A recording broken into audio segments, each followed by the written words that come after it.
बात तब की है जब कश्मीर एक अलग रियासत हुआ करती थी। 22 अक्टूबर 1947 को पाकिस्तान की ओर से लगभग 200-300 ट्रक कश्मीर में दाखिल हुए थे। इन ट्रक में पाकिस्तान के फ्रंटियर प्रोविंस के कबायली भरे थे।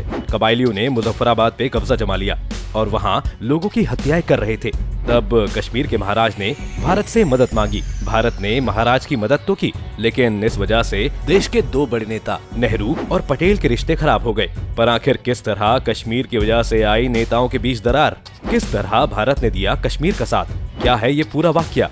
चलिए दोस्तों, जानते हैं हमारी आज की इस वीडियो में। भारत की आजादी करीब आने के साथ ही मुस्लिम लीग की टू नेशन थ्योरी, यानी भारत का दो देशों के रूप में बंटवारा लगभग तय हो गया था। इंडिया इंडिपेंडेंस एक्ट 1947 के अनुसार भारत और पाकिस्तान दो अलग देश के रूप में आजाद हुए। उस समय देश में 570 से ज्यादा रियासतें थी। इस एक्ट के अनुसार इन रियासतों के शासकों को ये फैसला करना था कि वो भारत के साथ जाना चाहते हैं या पाकिस्तान के साथ, या फिर आजाद रहना चाहते हैं। 15 अगस्त 1947 यानी देश की आजादी के समय तक 560 रियासतों ने भारत में विलय का फैसला किया, लेकिन जूनागढ़, जम्मू कश्मीर और हैदराबाद ने इन दोनों में से किसी के साथ भी जाने का फैसला नहीं किया। जब भारत की रियासतों को जोड़कर भारत का निर्माण किया जा रहा था, उस समय 12 अगस्त 1947 को जम्मू कश्मीर के महाराज हरि सिंह ने भारत और पाकिस्तान के साथ यथास्थिति संबंधी समझौते यानी कि स्टैंड स्टिल एग्रीमेंट पर हस्ताक्षर किया। समझौते का मतलब था कि जम्मू कश्मीर किसी भी देश के साथ नहीं जाएगा, बल्कि आजाद बना रहेगा।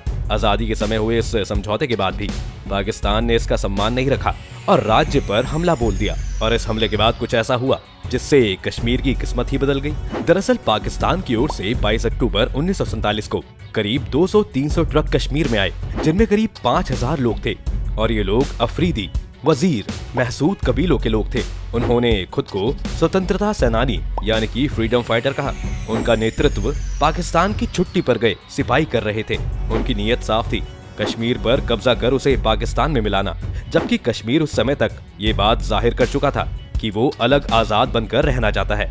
वीपी मेनन ने अपनी किताब the story of the integration of Indian states में जम्मू कश्मीर में पाकिस्तान की आक्रामक कार्रवाई पर विस्तार में लिखा है। हमला करने वाले कबायली एक के बाद एक इलाके कब्जा कर रहे थे और 24 अक्टूबर को श्रीनगर के करीब पहुंच गए।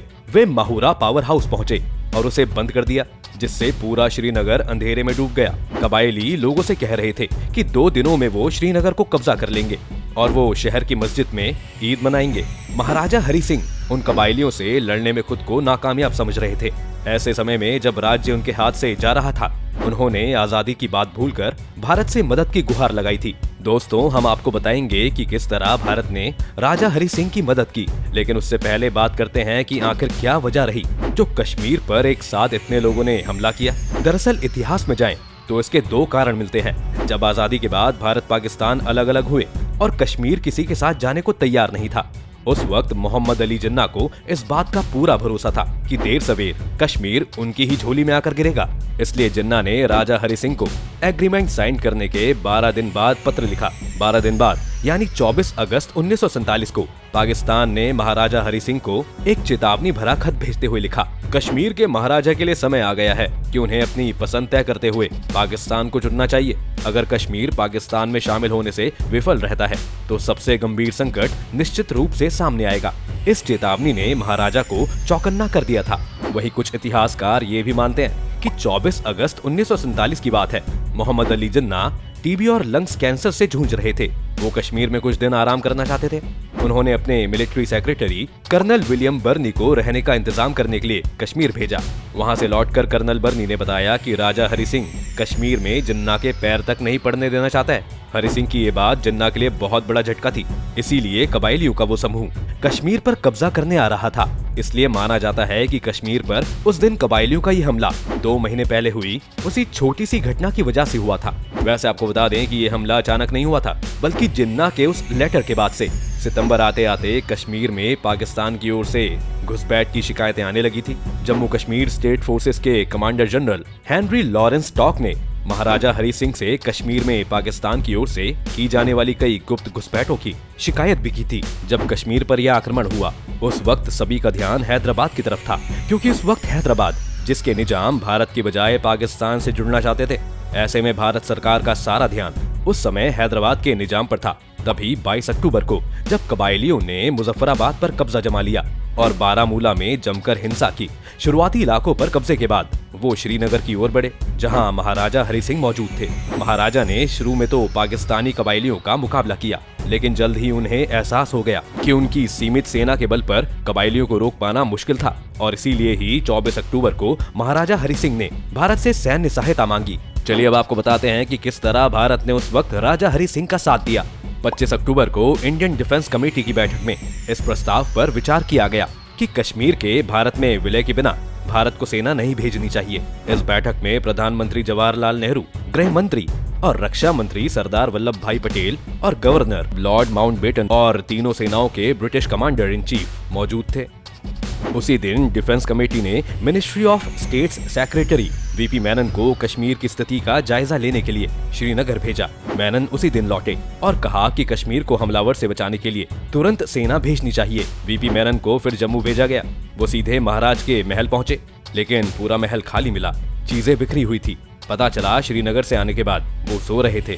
मेनन ने उन्हें जगाया और सुरक्षा समिति की बैठक में लिए गए फैसले के बारे में उन्हें बताया। महाराजा ने इंस्ट्रूमेंट ऑफ एक्सेशन यानी भारत में शामिल होने के समझौते पर हस्ताक्षर कर दिया। The story of the integration of Indian states में लिखा है, महाराजा ने मेनन से कहा कि उन्होंने अपने स्टाफ को कुछ निर्देश दिए हैं। उन्होंने अपने स्टाफ से कहा था कि जब मेनन वापस लौटें तो उसका मतलब होगा कि भारत मदद के लिए तैयार है। उस स्थिति में उन्होंने सोने दिया जाए। अगर मेनन नहीं लौटते हैं तो इसका मतलब होगा कि सब कुछ समाप्त हो गया।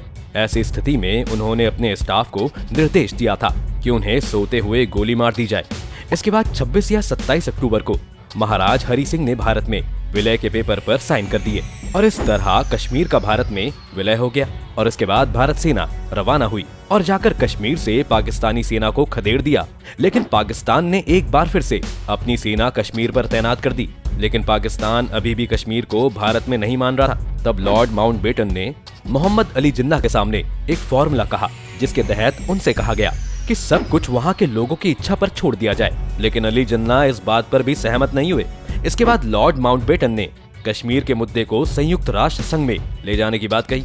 ये बात को उस समय के देश के प्रधानमंत्री नेहरू ने तुरंत ही स्वीकार कर लिया था, लेकिन सरदार पटेल को ये बात जरा भी समझ नहीं आई और वो कश्मीर के इस मुद्दे को संयुक्त राष्ट्र संघ में ले जाने के सख्त खिलाफ थे। आपको बता दें कि सरदार पटेल ने देश की रियासतों को एक साथ लाया था और वो रियासती विभाग के अध्यक्ष थे। इतिहासकारों के मुताबिक जब नेहरू ने संयुक्त राष्ट्र में जाने की बात की थी, तब पटेल ने आगाह किया था। उन्होंने कहा था, mister Nehru, do you want to lose Kashmir? Sardar Patel ने इस फैसले का जमकर विरोध किया, क्योंकि उन्हें डर था कि अगर ये मुद्दा संयुक्त राष्ट्र में गया तो भारत कश्मीर को खो देगा। सरदार पटेल पर कई किताबें लिखने वाले पीएन चोपड़ा ने अपनी किताब कश्मीर एवं हैदराबाद सरदार पटेल में लिखा है। सरदार पटेल मानते थे कि कश्मीर मुद्दे को संयुक्त राष्ट्र नहीं ले जाना चाहिए था। कई देशों से सीमाएं जुड़ने की वजह से कश्मीर का सामरिक महत्व था। पटेल इसे बखूबी समझते थे और इसलिए वो हैदराबाद की तरह कश्मीर को भी भारत में बिना शर्त मिलाना चाहते थे। पटेल ने इसके लिए रियासत के महाराज हरि सिंह को राजी भी कर लिया था, लेकिन शेख अब्दुल्ला, जो कश्मीर की राजनीति का एक बड़ा चेहरा थे, उनसे महाराजा के मतभेद और नेहरू से शेख की करीबी ने सारा मामला बनते बनते बिगाड़ दिया।